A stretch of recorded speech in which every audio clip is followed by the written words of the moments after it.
Bonjour les enfants, bonjour tout le monde. Donc on se retrouve à nouveau dans une leçon d'orthographe aujourd'hui. Bien sûr, la dernière fois, je dois vous rappeler un petit peu pour enchaîner pour la leçon d'aujourd'hui. D'accord? La dernière fois, on a fait l'oral, c'était l'unité 8, c'était les jeux d'autrefois et le jeu d'aujourd'hui. Bien sûr, tout le monde a répondu, c'était très bien.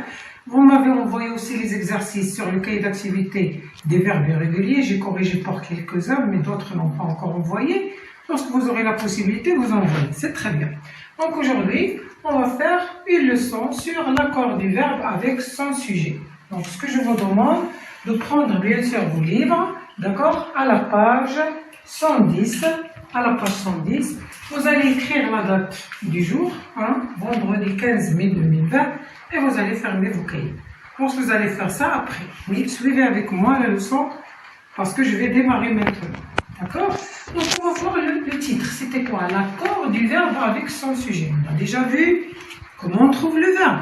C'est quoi le verbe? Le verbe, c'est une action. Marcher, parler. On a déjà vu ça en classe lorsqu'on était ensemble. La même chose que pour le sujet. C'était quoi le sujet? C'est celui qui fait l'action. On dit Ali mange, il mange. Qui mange? C'est Ali qui mange. On la trouve avec par, c'est qui. D'accord? Aujourd'hui, donc, vous allez voir dans le petit encadré que vous avez en haut, je vous ai déjà écrit les phrases sur le tableau. La première phrase, ma grand-mère raconte de belles histoires. Donc, on a dit que la phrase commence par une majuscule, c'est terminé par un point. Regardez ici, on a fait pour le verbe, c'est raconte. On a un E. On passe pour la deuxième phrase. Mes grand-mères racontent. Donc, regardez le verbe ici, il change. On a dit lorsqu'il change, on dit il se conjugue. De belles histoires. Vous allez me dire pourquoi ici le verbe prend E et là il prend ENT. Bien sûr, c'est une question sur laquelle vous allez répondre, mais on va avancer parce que nous sommes un petit peu en retard. Moi, je vous donnerai là la réponse. Ici, le sujet, il est singulier. Ma grand-mère. Voilà le sujet. Ma grand-mère. Voilà le sujet. Ma grand-mère raconte de belles histoires. Donc le sujet ici, il est singulier. Ma grand-mère raconte.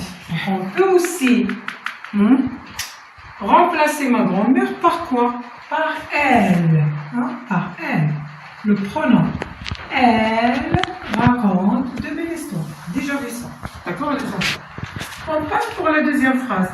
Mes grands-mères, toujours c'est le sujet, mais ici le sujet il est au pluriel.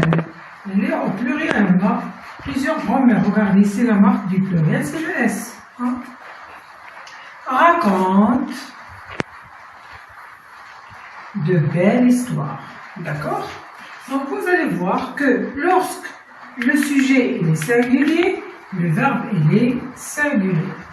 Lorsque le sujet il est au pluriel, le verbe il est au pluriel. Donc ici on a remplacé ma grand-mère par quoi? Par elle. On dit ma grand-mère raconte ou bien elle raconte. Mes grand-mères racontent avec un NT ou bien elle avec ES. Elle raconte.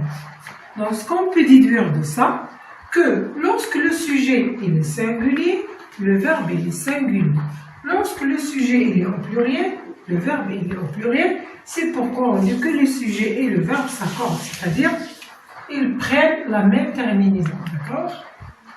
Les sujets avec le S, lorsqu'ils sont au pluriel, et les verbes avec E ou bien ENT selon le cas. D'accord les enfants? C'est très bien. Donc vous allez prendre vos livres, vous allez écrire la date, et vous allez faire ce que j'ai fait. Je vais vous photographier ça et vous allez le voir. Vous allez encadrer, vous allez faire les flèches comme moi. Et on va passer pour l'exercice numéro 2.